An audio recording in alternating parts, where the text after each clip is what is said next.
Pris dans la toile sans cesse grandissante des disparus, d'innombrables vies restent silencieuses, beaucoup de leurs visages s'effaçant déjà de la mémoire. Dans nos mémoires collectives, il y a des trous en forme de personnes, leur voix s'élevant à peine en un murmure, juste assez fort pour que la recherche continue.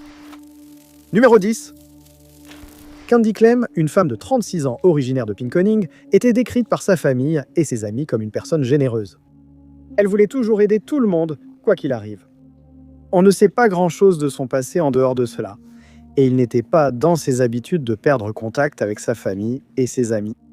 Mais à partir du 8 décembre 2025, ses proches ont soudainement cessé d'avoir de ses nouvelles, suscitant une vive inquiétude qui met la communauté du Michigan en alerte.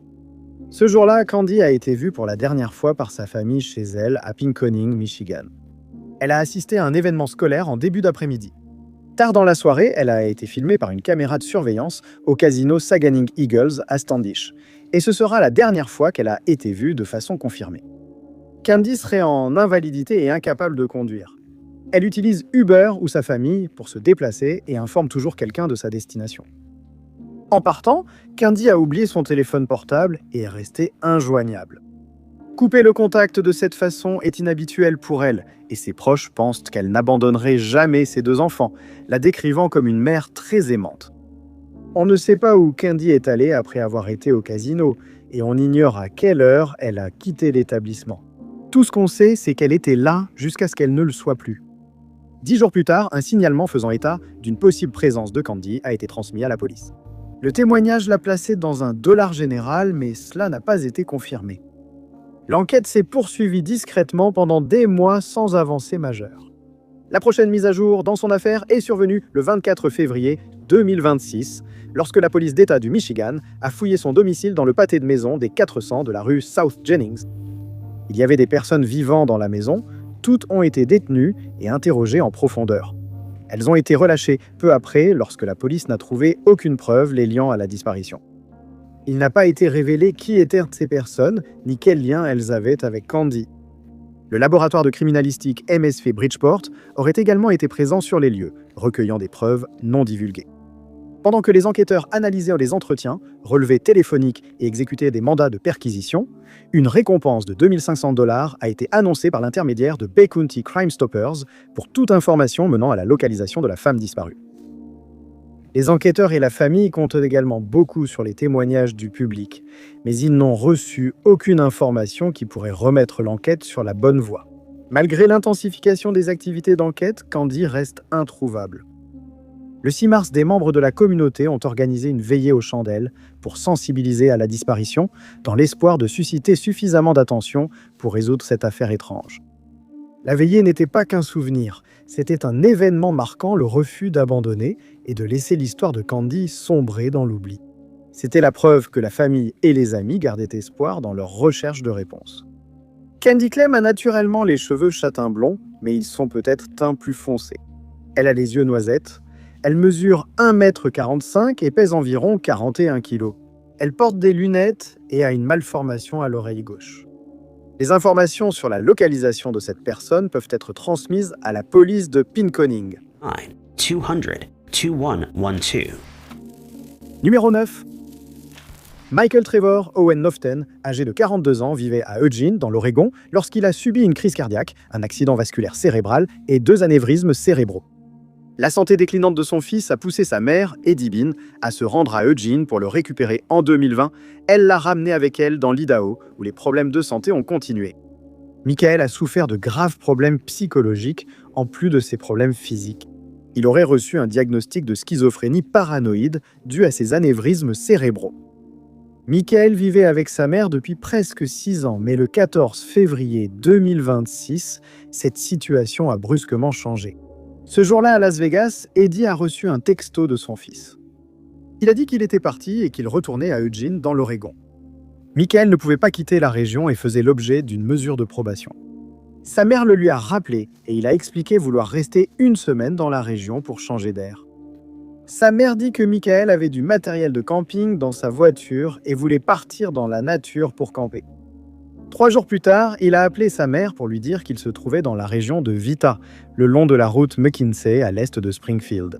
Le lendemain, elle a reçu un message disant qu'il était à court d'essence et devait marcher 13 miles jusqu'à la ville la plus proche. Voici la chronologie des événements. Dans l'après-midi du 18 février, Michael a abandonné sa voiture et a marché 4 miles jusqu'à une route forestière.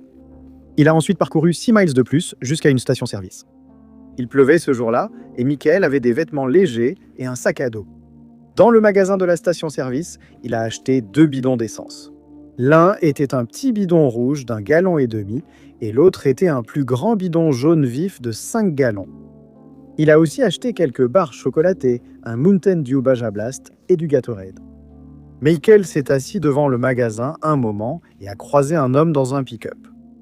Apparemment, Michael lui a proposé 20 $ en espèces et 20 $ supplémentaires en essence pour qu'il le ramène à sa voiture. Arrivé aux barrières de la route forestière fermée, le conducteur a refusé d'emprunter un détour pour rejoindre la voiture abandonnée. À 14h30, Michael est descendu du pick-up et a choisi de parcourir le reste du chemin à pied, portant un petit bidon rouge et un bidon jaune vif.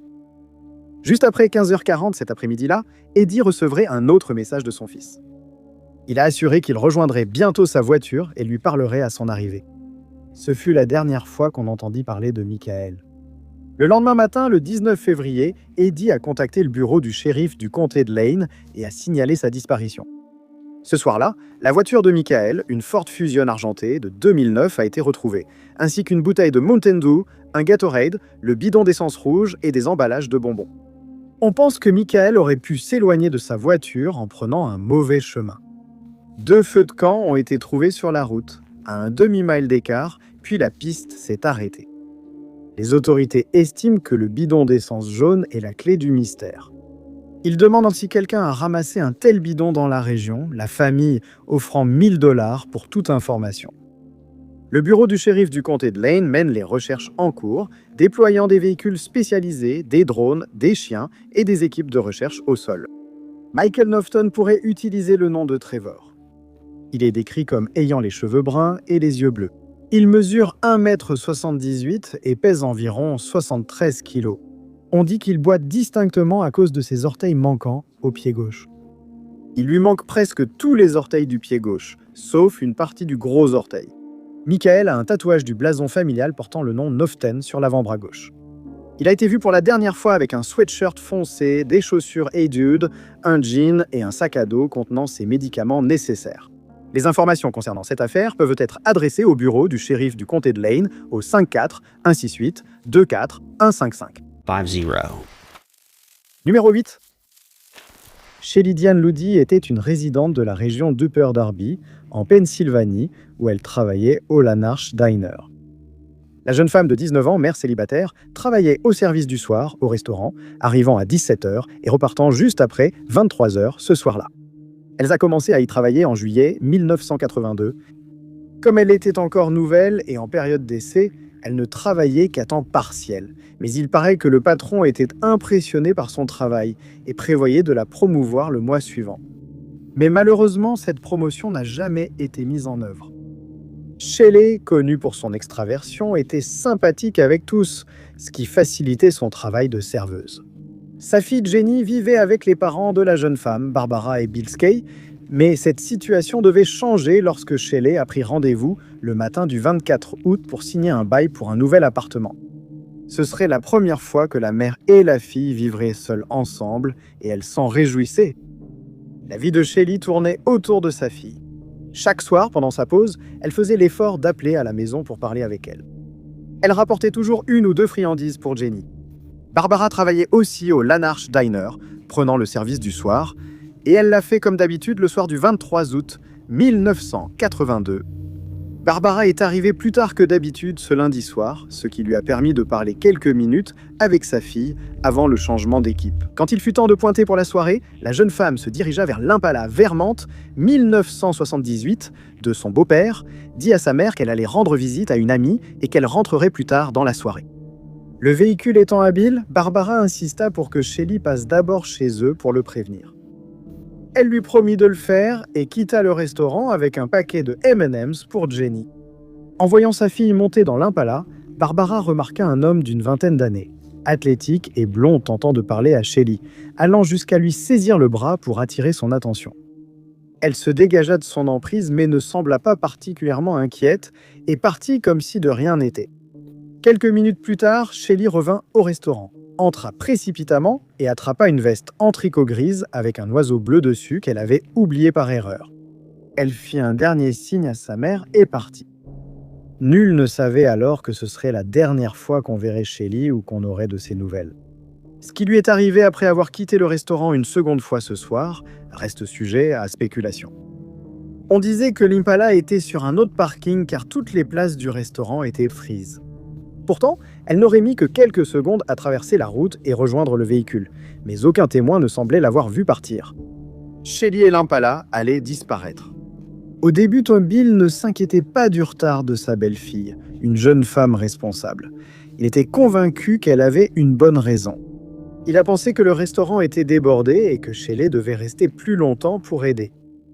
Les heures passaient, et tard dans la nuit, Bill devint trop inquiet pour l'ignorer et décida d'appeler le restaurant. C'était suffisant pour confirmer qu'il y avait un problème, et la police a ensuite été appelée et Shelly a été déclarée disparue. Malheureusement, Bill et Barbara allaient découvrir comment les choses fonctionnent lorsqu'il s'agit d'un adulte disparu, car elle était majeure et donc la police n'était pas encline à la rechercher, à moins qu'il n'y ait des signes évidents d'intervention criminelle. 1982 a marqué l'anniversaire de l'enlèvement d'un jeune garçon nommé Adam Walsh, avec des associations de recherche d'enfants disparus qui ont vu le jour partout dans le pays. Aucun de ces groupes n'était structuré pour les disparitions d'adultes, laissant les parents de Shelly seuls. L'affaire a vite attiré l'attention du détective Nick Bratis, chargé de l'enquête sur Shelly. Bien qu'il n'ait trouvé aucune preuve d'un acte criminel, ses 20 ans d'expérience l'ont poussé à suivre son instinct. Bratis avait le sentiment que quelque chose de plus grave se passait ici. Il croyait Bill et Barbara lorsqu'il disait que Shelly n'aurait jamais abandonné sa fille, ni toute sa vie sans même se retourner. L'Impala Vermont aurait été facile à remarquer, pourtant personne ne l'avait vue.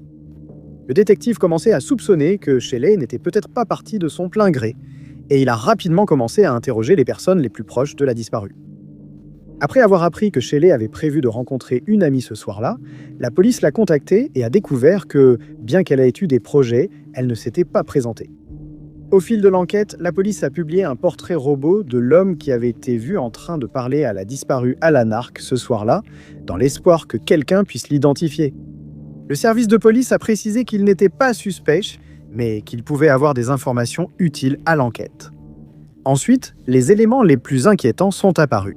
Shelly avait eu une fracture du crâne dans sa jeunesse et souffrait d'épilepsie nécessitant des antiépileptiques, qu'elle avait arrêtées pendant sa grossesse avec Jenny. Elle n'a eu aucune crise pendant la grossesse et a choisi de ne pas reprendre le traitement. Bien qu'elle n'ait pas eu de crise depuis des années, Barbara a indiqué qu'elle ignorait comment sa fille réagirait au stress, suggérant qu'un épisode épileptique pourrait arriver dans de tels moments.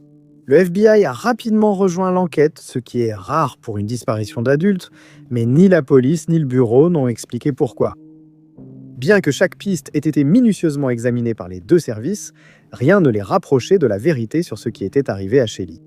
Ils sont même allés jusqu'à retrouver certains des anciens petits amis de Shelly et à les interroger. Quelques-uns de ceux à qui la police a parlé ont été soumis à un examen au détecteur de mensonges, mais aucun des dizaines de personnes interrogées n'a montré le moindre signe de tromperie. En octobre 1984, le FBI s'est brusquement retiré de l'affaire, mettant fin à son enquête sur la disparition de Shelly Loody. Leur départ reste tout aussi mystérieux que leur arrivée. Shelly Diane Loody, âgée de 19 ans, est toujours considérée comme une personne disparue. Elle a les cheveux châtain roux et les yeux bleus. Au moment de sa disparition, elle mesurait 1,60 m et pesait environ 57 kg. Elle a une petite cicatrice sur le nez, une en triangle sur le bras et une dent de devant ébréchée. Lorsqu'on l'a vue pour la dernière fois, elle portait un uniforme de serveuse, chemise blanche, pantalon foncé et pull gris avec un grand oiseau bleu. La Chevrolet Impala reste introuvable et toute information peut être transmise au service de police d'Upper Darby au 610 3527 050. Numéro 7. L'aîné de 6 enfants, Anthony Hoy, a grandi avec 5 frères et sœurs à Gastonia, en Caroline du Nord. Après le lycée Ashbrook et l'obtention de son diplôme, il a emménagé chez sa mère sur Cartledge Creek Road à Rockingham. Il y vit depuis octobre 2025 et fait fréquemment des allers-retours à Gastonia pour rendre visite à ses autres proches. Il serait inhabituel de sa part de cesser soudainement tout contact ou de ne pas leur rendre visite. Pourtant, c'est exactement ce qui s'est passé le 1er février 2026. Ce jour-là, le jeune homme de 19 ans a quitté la maison de sa mère sous une tempête hivernale, avec un sac à dos. Anthony s'est enfoncé dans l'obscurité et on n'a plus eu de nouvelles de lui depuis. Selon ses proches, il ne conduit pas et utilise plutôt Uber et Lyft. Cette nuit-là, ses services étaient à l'arrêt à cause des intempéries rendant la conduite dangereuse. Les routes étaient glacées et enneigées. Nul ne sait où Anthony comptait aller cette nuit-là. Les jours suivants, la famille, inquiète pour son bien-être, a décidé de partir à sa recherche dès que le temps s'est amélioré. En fouillant une zone boisée proche, ils ont retrouvé le sac à dos d'Anthony, celui qu'il portait en partant. À l'intérieur du sac se trouvaient plusieurs vêtements appartenant à l'homme désormais disparu. Mais son téléphone portable ne faisait pas partie des objets retrouvés. Son père pense que s'il était parti de son propre chef, il se serait dirigé vers Gastonia ou Charlotte, mais aucun parent dans ces régions ne l'a vu. Après le signalement de la disparition d'Anthony, la police locale a utilisé des chiens pisteurs qui ont retrouvé sa trace. Les chiens ont guidé leur maître de la porte de la mère d'Anthony au bout de la rue. Mais la piste s'est arrêtée là. Les recherches se sont depuis concentrées sur le quartier bordant Linwood et le boulevard Garrison. À part le sac à dos et la courte piste olfactive, rien n'a été trouvé. Depuis, le bureau du shérif du comté de Richmond enquête sur l'affaire et a fouillé la région de Rockingham, mais cela n'a rien donné. Les proches ont ressenti un lourd fardeau émotionnel, le père d'Anthony, devant s'absenter de son travail alors qu'il jongle entre les recherches et sa propre épuisement émotionnel et physique. Les autorités lancent une nouvelle opération de recherche, espérant trouver ce qui aurait pu être négligé et rapprocher la famille des réponses dont elle a besoin. Anthony Hoy a les cheveux noirs et les yeux marrons. Il mesure 1,88 m et pèse entre 57 et 64 kg, vu pour la dernière fois en pantalon gris et bottes de travail. La famille ignore quelle chemise il portait ce soir-là. Les informations sur cette personne disparue peuvent être transmises au service de lutte contre la criminalité du comté de Richmond au 9 10 997 5454. Numéro 6. Teidra Hammond a décrit sa sœur de 23 ans, Kiara Henry, comme extravertie spontanée et aventureuse. Sa caractéristique la plus marquante était le sourire permanent qui illuminait son visage. Kiara, une force indomptable, adorait voyager et partait toujours en voyage quelque part dans le monde. En 2019, Kiara, originaire de San Diego, entreprit l'un de ses voyages, des vacances à Maui, à Hawaï. À la mi-juillet de cette année-là, Kiara quitta San Diego, en Californie, et voyagea seule jusqu'à Maui. Elle réserva une chambre à l'hôtel Aston Maui Hill à Kihei. Pendant son séjour, elle a participé à plusieurs visites guidées dans la région, y compris une excursion en bus à Hana le 19 juillet, et le lendemain, elle faisait partie d'un groupe pour la visite Hike Maui des Cascades et de la forêt tropicale de l'est de Maui. Le 21 juillet, Kiara s'est rendue dans une agence de location de voitures Hertz et a loué une Nissan Sentra noire. Après avoir quitté cette agence de location de voitures, cependant, Kiara a disparu et n'a plus jamais été vue ou entendue depuis. 2 jours après, la Nissan a été retrouvée dans un parc d'État. Elle avait été abandonnée sur un parking en gravier et sa clé de voiture, son téléphone portable et son sac à dos manquèrent tous, tout comme elle, et rien n'a été retrouvé. Le kilométrage montrait que Kiara s'était rendue directement au parc avec la voiture de location, sans arrêt. Le 25 juillet, les responsables du parc ont signalé au service de police de Maui qu'un véhicule avait été abandonné sur le parking et une activité suspecte a été rapportée. L'inspection du véhicule a révélé la carte de crédit et la pièce d'identité de Kiara cachée dans la console centrale. Ses bagages ont aussi été retrouvés dedans. Lorsque la famille a soudainement arrêté de la chercher, elle a commencé à passer de nombreux appels et à envoyer des messages, mais aucun n'a reçu de réponse. Les appels étant dirigés vers la messagerie vocale, ses proches ont signalé sa disparition à la police de Maui le 26 juillet. Le 29, elle devait rentrer chez elle en avion, mais n'est jamais montée à bord. La police et les bénévoles ont fouillé le parc sans rien trouver. Depuis, le département a diffusé des images de vidéosurveillance de l'agence Hertz pour recueillir des informations. La famille de Kiara a également offert une récompense de $10 000 qui a été portée à $15 000. Didre a fait remarquer que ce qui rend cette affaire si frustrante et déchirante, c'est l'étrange absence de preuves. Les enquêteurs n'ont rien pour aider à localiser la personne disparue. Chiara Henry a les cheveux bruns et les yeux bruns. Elle mesure entre 1,57 m et 1,60 m et pèse entre 48 et 50 kg. Elle est inscrite auprès de la bande Sikwon et de la nation Kumaye. On dit que Chiara a des tatouages de tournesol sur le bras droit et des mains en prière au-dessus du coude. Vue pour la dernière fois avec un t-shirt Elko et un petit sac à dos noir. Les informations concernant sa disparition peuvent être transmises à la police du comté de Maui au 80 8 244 6403 ou à la ligne d'information de la famille au 8087 57 5102. Une page Facebook intitulée « Trouver Chiara Henry » a également été créée. Numéro 5. Lorsqu'il avait seulement 5 ans, Andrew Valery Levin a été adopté en Russie. Dans son enfance, il était louveteau, scout et membre de l'équipe de natation d'Enfield High School. Il est ensuite devenu maître nageur dans un camp du Connecticut. En 2021, à l'âge de 27 ans, il vivait avec son colocataire à New Haven, dans le Connecticut. On dit qu'il est partiellement handicapé et a besoin d'une canne pour marcher. André a des antécédents de crise d'épilepsie nécessitant un traitement médicamenteux régulier. Selon sa famille, il a exercé divers emplois sans jamais les garder plus de quelques mois, bien qu'il soit un bon vendeur et sympathique. Très proche de sa famille, il appelait chaque jour son cousin et ne passait jamais plus de 2 semaines sans appeler son père. Mais le 2 février 2021, ces conversations quotidiennes se sont soudainement arrêtées. Après un appel, Andrew a exprimé à son cousin son inquiétude pour une prochaine comparution au tribunal à New Haven pour un délit mineur. Le cousin lui a dit de se détendre et le lendemain, il avait disparu. Andrew a ensuite été déclaré personne disparue et en danger, et c'est ce jour-là qu'il a été vu pour la dernière fois à son domicile de New Haven. On ne sait pas exactement quels ont été les déplacements d'Andrew, quels étaient ses plans pour la journée, ni où il se rendait.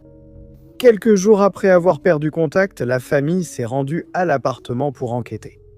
Sur place, ils ont constaté que les médicaments d'Andrew et ses chaussures préférées étaient restés, ce qui ne lui ressemblait pas et suggérait un problème. Le 16 février, il serait officiellement déclaré disparu auprès du service de police d'East Lyme, ce qui a déclenché une enquête immédiate qui n'a donné que très peu de pistes. Michael Levy, le père d'André, a retrouvé les dossiers dentaires de son fils et les a remis aux enquêteurs pour les comparer avec d'éventuels corps non identifiés. L'enquête est toujours en cours depuis 5 ans, mais aucune avancée n'a été réalisée, laissant la famille craindre le pire.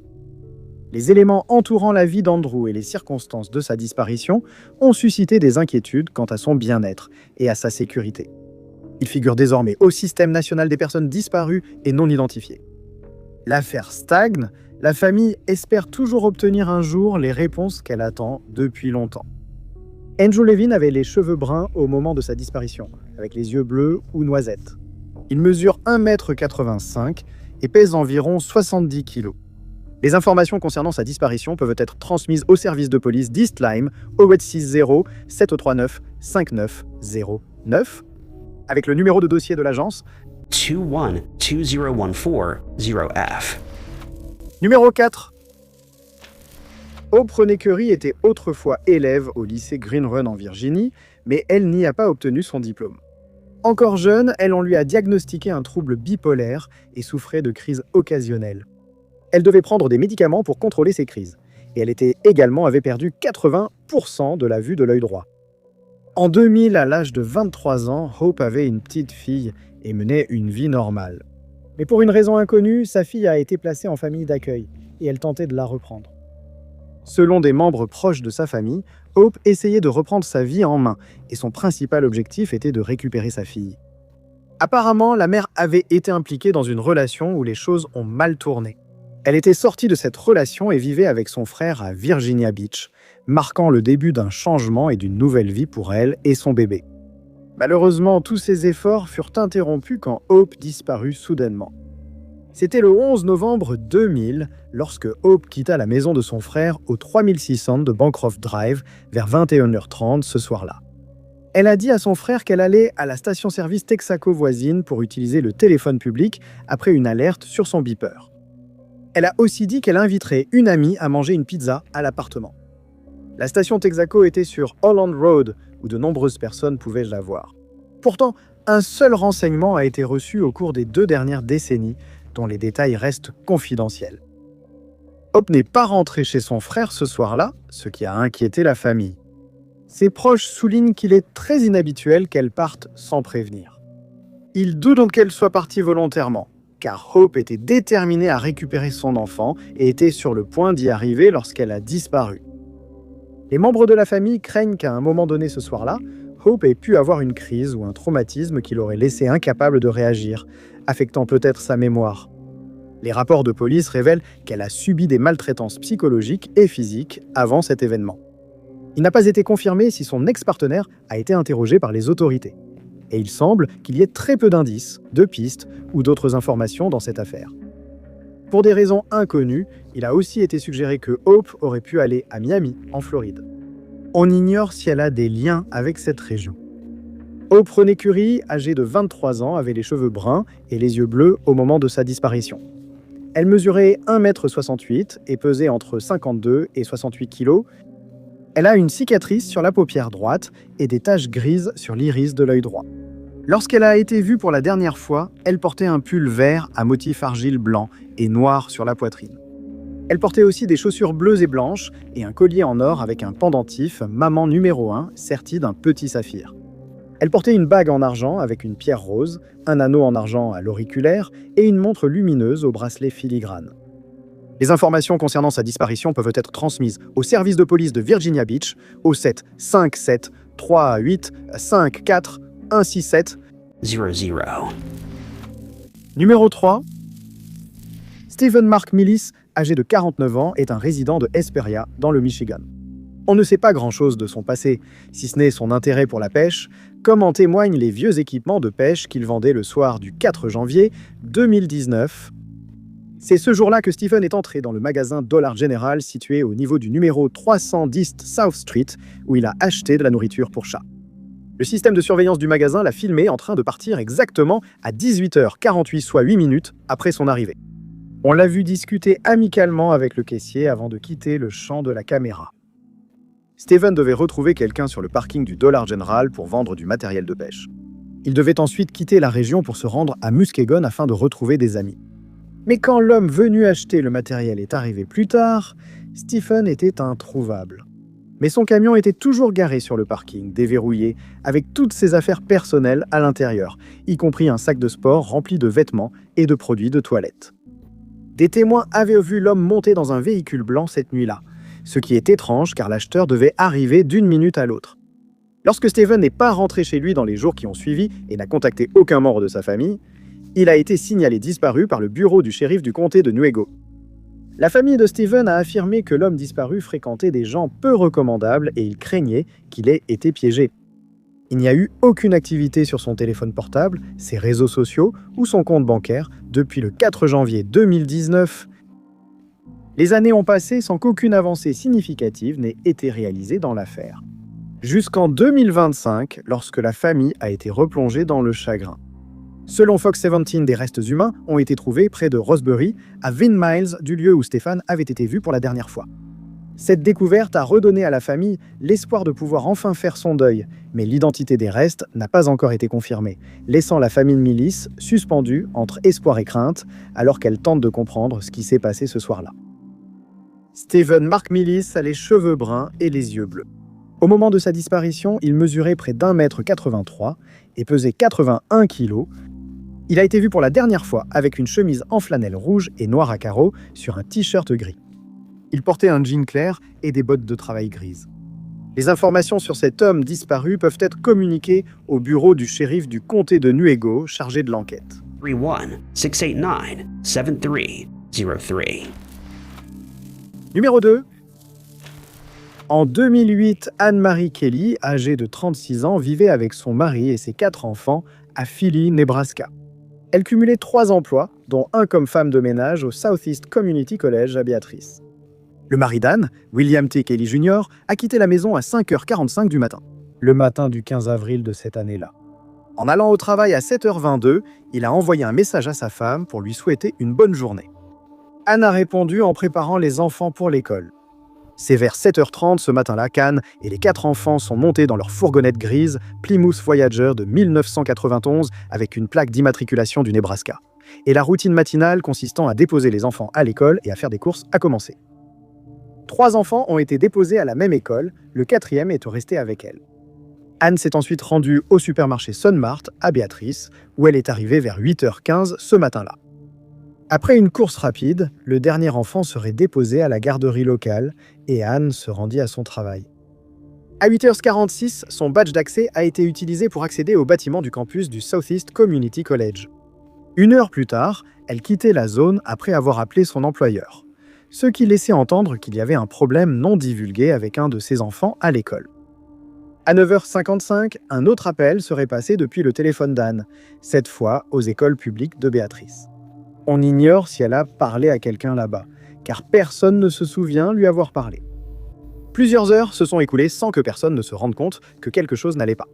Ce n'est que plus tard, dans l'après-midi, que William a reçu un appel inquiétant de l'école, disant que personne n'était venu chercher les enfants. Après avoir informé sa famille, William a signalé la disparition de sa femme à 19h30. Personne n'a vu ni entendu parler d'Anne depuis. Les proches soulignent que le départ soudain d'Anne était inhabituel, poussant les enquêteurs à soupçonner un problème plus grave. Les comptes et cartes bancaires d'Anne sont restés inactifs depuis sa disparition. L'affaire s'est renforcée quand Williams a dit avoir trouvé une note pour les enfants sur un oreiller de la chambre avec son téléphone portable. La note aurait été trouvée à 0h30 le 16 avril, soit un jour après la disparition d'Anne. Le contenu de cette lettre n'a jamais été divulgué. Les enquêteurs ont fouillé la maison des Kelly et retrouvé des aliments similaires à ceux qu'elle avait achetés chez Sunmart le jour de sa disparition. La police a aussi examiné le téléphone de William, n'y trouvant que le message envoyé le matin et plusieurs autres, à 12h29, restés sans réponse. 1 semaine après, la situation s'est aggravée pour le mari de la disparue. Arrêté d'abord à la suite d'un mandat lié à une infraction routière, il a ensuite été interpellé pour des accusations de stupéfiants et possession d'armes à feu en tant que criminel condamné. Il est allé en prison et serait inculpé en juin pour un crime plus violent.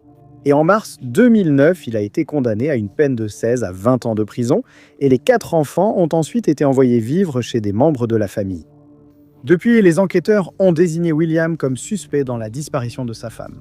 Depuis, d'autres informations sont parvenues aux enquêteurs, notamment une provenant d'un collègue de William qui a indiqué que l'homme avait fait des commentaires sur le fait de connaître de bons endroits pour cacher un corps où personne ne le retrouverait jamais. Mais au-delà de cela, aucune preuve matérielle liant William à la disparition d'Anne n'a jamais été trouvée.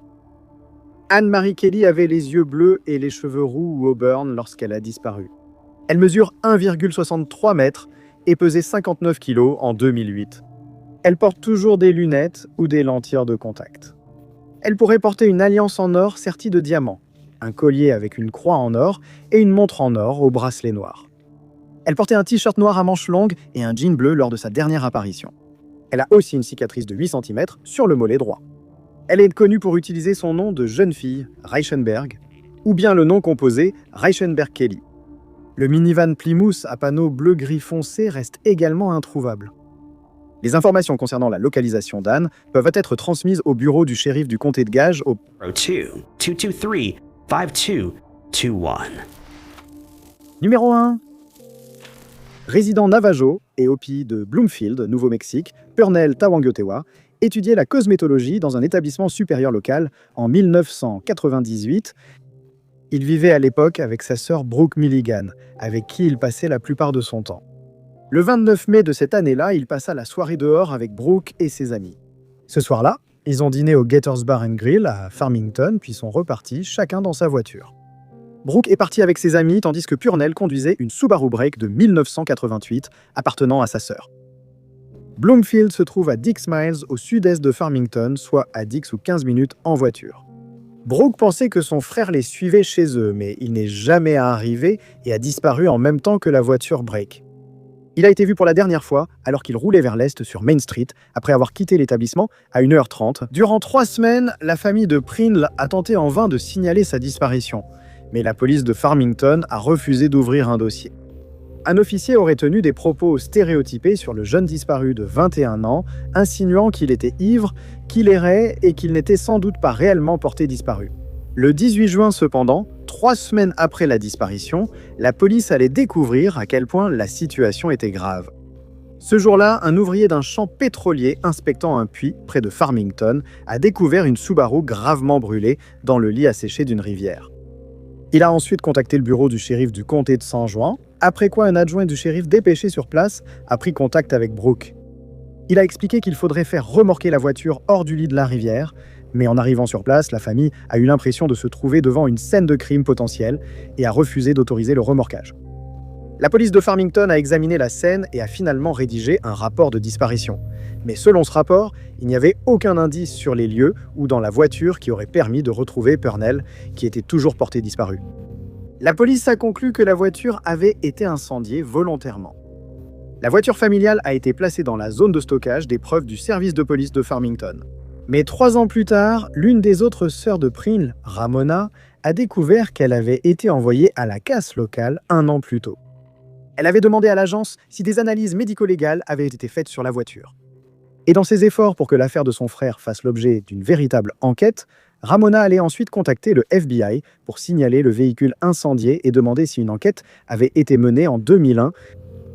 La famille allait voir sa campagne autour de la disparition culminer avec une audience devant la Commission américaine des droits civiques.